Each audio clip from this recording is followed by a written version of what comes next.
I'm going to tell you guys right now, as of right now, Valve is cooking. And what do I mean by Valve's cooking? We're going to take a look. Let's go. So it kind of blows my mind at the fact that, Valve, aka Steam, has announced so many new products coming in 2026 with no price points, though. I'm blown away at these announcements. Of course, you got the Steam Deck, which is going to be embroiled with the Switch 2. You got the Steam controller, which, in my opinion, just let me keep my Xbox controller. Xbox controller is far superior than the PlayStation controller, the whatever. I mean, there's a reason why Nintendo has modeled their Pro controller after the Xbox controller. The staggered sticks just feel perfect in the hand. The next one, the Steam Machine. I know a lot of people out there have been going back and forth being like, the Steam Machine is a console. No, it's a PC. No, it's a console. No, it's a PC. I'm like, no, it's running Steam OS. It's very similar to, it's going to be very similar to the Steam Deck, except in a format that's much more powerful and that you can run it on the TV.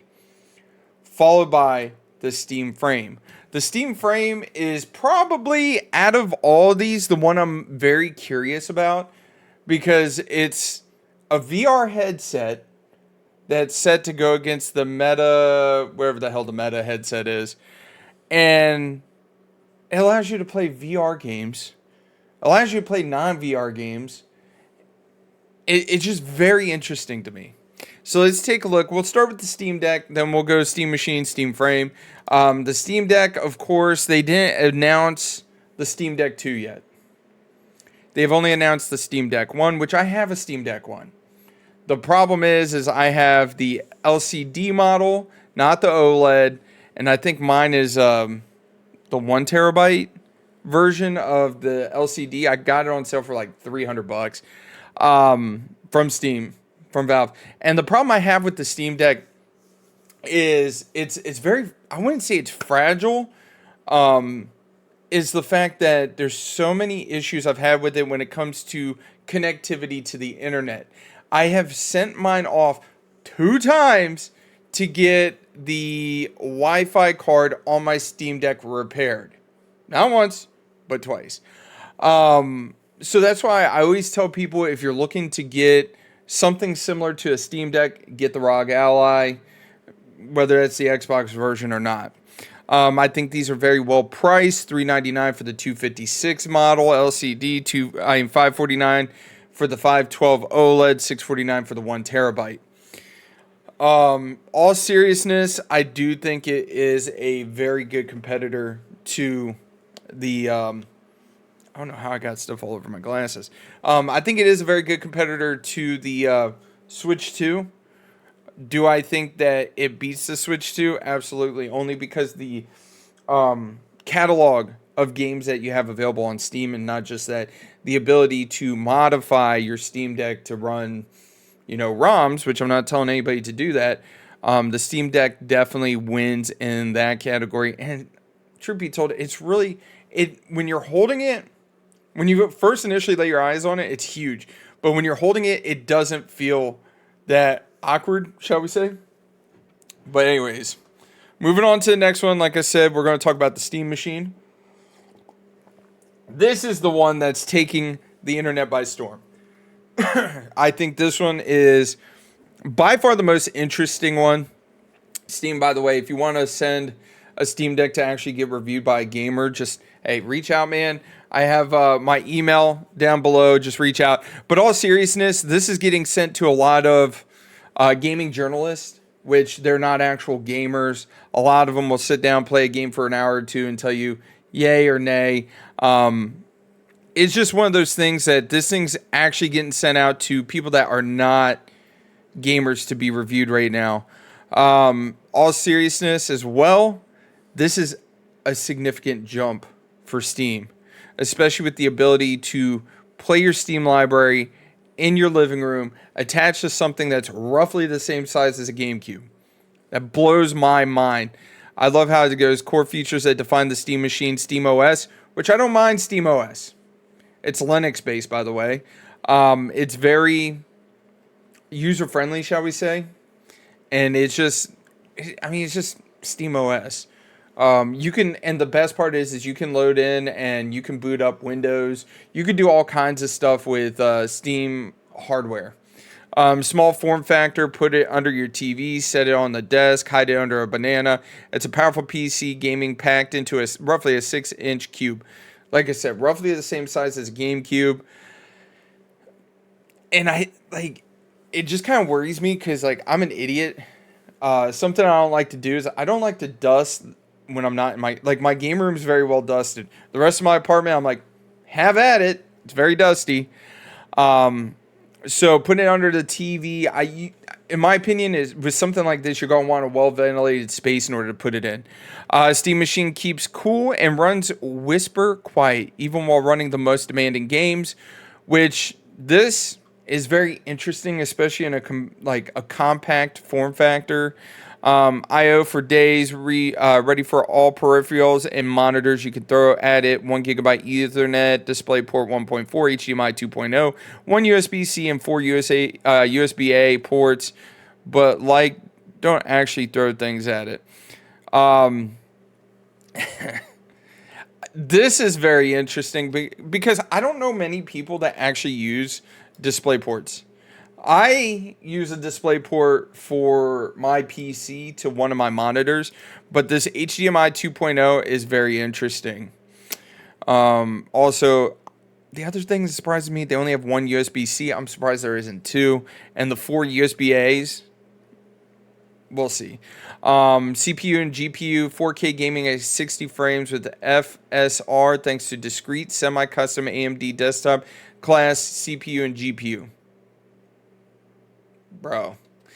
Storage is available in two storage types, 5, 12, and 2 terabyte. Both come with expandable storage via micro SD, which is interesting because if you look here on the front as it keeps bouncing around, there is a micro SD slot that you could put it in. If I was to get this, dude, I ain't gonna lie, I would get probably the 2 terabyte connectivity, Wi-Fi 6E plus Bluetooth 5.3 with a dedicated antenna. Steam controller's wireless adapter is built right into the Steam Machine for direct pairing. So it sounds like the PlayStation and Xbox controller is going to be via Bluetooth, which is nice. Dedicated antenna. This kind of worries me, and I only say that because, like I said, the biggest issue I have had with my Steam Machine is definitely the Wi-Fi, because it has a dedicated antenna for the Steam Machine. The Steam Deck, not the Steam Machine, and it's broken twice, and I've had my Steam Machine just over a year now. Power, no giant brick. Steam Machine power supply is built right in. That's a plus. So all you have is a fucking power cable. Personally, I think, hey, that's cool. It has a LED strip. Runs Steam OS, Steam Machine verified. It's just one of those things. I genuinely believe that this is a good thing. I've been reading some articles about this. Yeah, see, I don't know why, especially with how everything's moving. So here's the specs right here. You see the USB-C is actually on the back here. I don't know why they didn't put a USB-C on the front. Like, give me two USB-A ports on the front, a USB-C and the micro SD. I think that would have been better instead of throwing the USB-C on the back. But all seriousness, I've been reading some articles about this, especially when it comes to the price point. And a lot of analysts are saying that the base model for this, if they're looking to be competitive, should be selling at roughly a price point of $400. Which, do I agree with a $400 price point? Absolutely. Why? Because it gets it under the price of a PS5, one.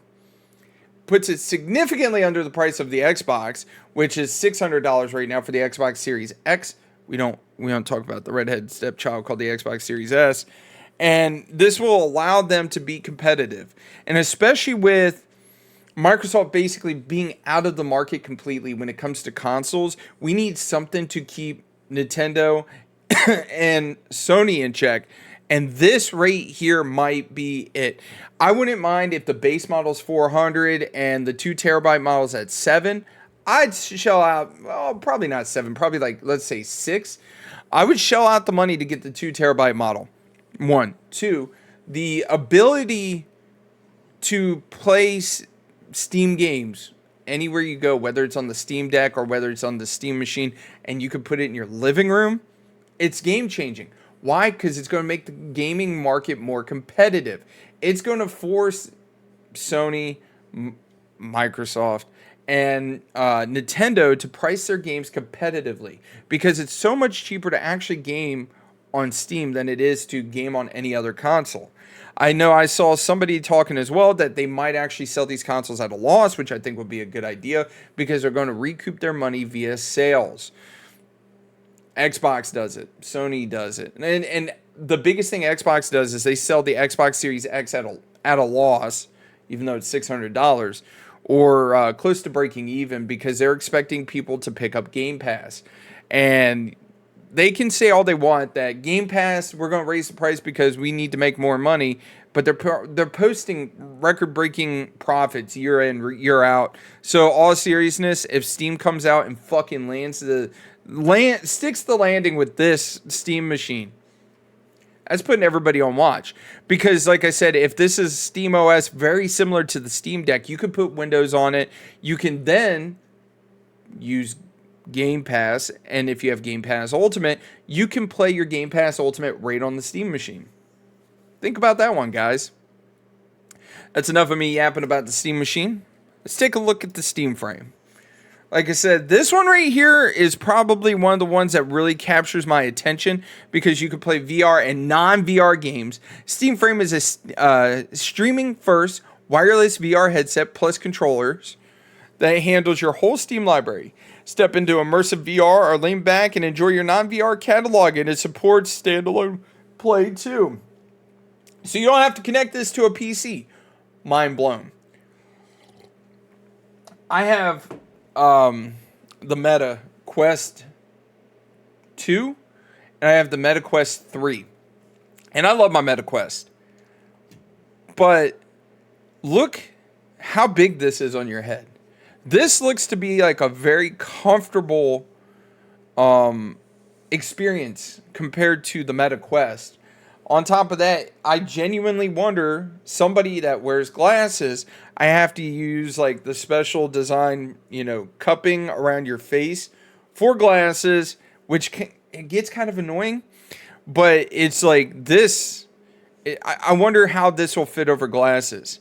A high quality streaming first experience. Streams can be highly variable, so we prioritize making Steam Frame a stable, high quality streaming experience. Wireless adapter and dual radios. This includes a plug-in play 6 gigahertz wireless adapter providing a dedicated link for both VR and non-VR streams. Steam Frame's dual radios makes this connection even more stable. One radio is dedicated to streaming the audio and the visuals, and the other one's connected to Wi-Fi. 2 dedicated links. No competition for bandwidth. That's actually pretty cool. Introducing Far Stream. In a new feature that optimizes details and where your eyes are looking, it typically offers a 10 times improvement in image quality and effective bandwidth. Okay, so this was another thing I was reading about, was instead of like the Meta, when you're wearing it and you're actually utilizing it, it basically keeps the entire picture in 1080p, 2K, 4K, whatever resolution you're in. This one uses cameras in the headset to track your eyes, to keep where your eyes are, to improve the quality of what's in front of you, instead of basically sucking down the battery and keeping the entire frame in whatever resolution it's in. Steam, like I said, hey, hook a brother up. Let me test some of this stuff out. Behind the scenes, we're using low latency eye tracking data to steer the best quality pixels only to where you are looking. This happens without you noticing and works for your entire Steam library. Who wants pancakes? Then light custom pancake lenses provide edge-to-edge sharpness and god damn it. Optical 2160 by 2160 LCD, one per eye, supporting refresh rates are 72 to 144. That is impressive. Jump right in. Like, this is the audio. I can care less about the audio. Like, when it comes to like stuff like this, It's just one of those things. Controllers for all your games. Hop on with your VR and non-VR games. Steam Frame controllers are designed with a split gamepad layout to work with your whole Steam library. See, these controllers are very interesting to. I mean, they look just like the Meta controllers, and both this controller and the new Steam Deck controller uses magnetic thumbsticks. I wish that more companies would get more towards the magnetic thumbsticks because it cuts down on stick drift and it actually will end up saving you money in the long run versus how controllers are nowadays, where it's like what's the word I'm looking for? A mechanical thumbstick, right? It's a bunch of parts. Supports standalone play too. Runs Steam OS. Steam Frame verified for standalone gaming. Yes, there is a dev kit. Okay. Let them cook. See, I wonder if this is how it actually looks while you're wearing it, where, you got the big frame out in front of you and then everything else around you is good. And your Steam Frame headset easily paired with Steam controllers. You'll even see a virtual Steam controller floating in your VR space. Stream from your PC, laptop, Stream Deck, or Steam Machine for an immersive experience with any of your favorite games. Okay, let's take a look. Here is the specs for IPD adjustment, camera, volume, expansion port, camera, proximity sensor, eye tracking. Dude, this thing's pretty intense. But we'll have to see how good this actually is. And by the way, guys, if you're looking and you want to take a look at any of these specs or anything, just go to the Steam store and it's under hardware. Seriously, I think that Steam just put the entire gaming community on watch. Let's go full screen.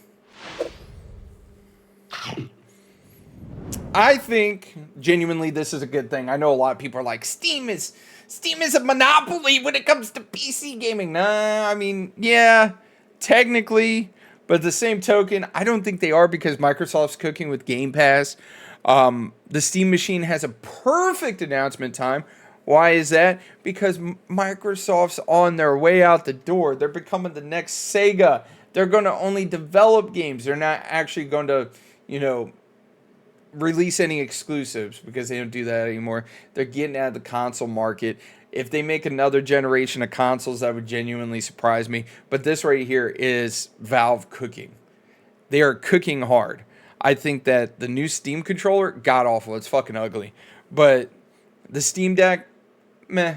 I would go with the ROG Ally. The Steam Machine, looking at the specs, potentially might put Sony on the back foot. Might put Microsoft on the back foot. And if it has the abilities, which if it's running Steam OS, I believe it does, to run Microsoft Windows, you'll be able to play your Game Pass Ultimate on there, be able to play your Steam games on there. It's going to be interesting to see. And like I said, that Steam Frame, I want to know the price points. Give us the price points, Valve. I think you're cooking, and I think you're going in the right direction. And I think Valve's here for the people. I only say that because they have multiple, freaking, hey, this is how you repair this. They let you repair all your own stuff.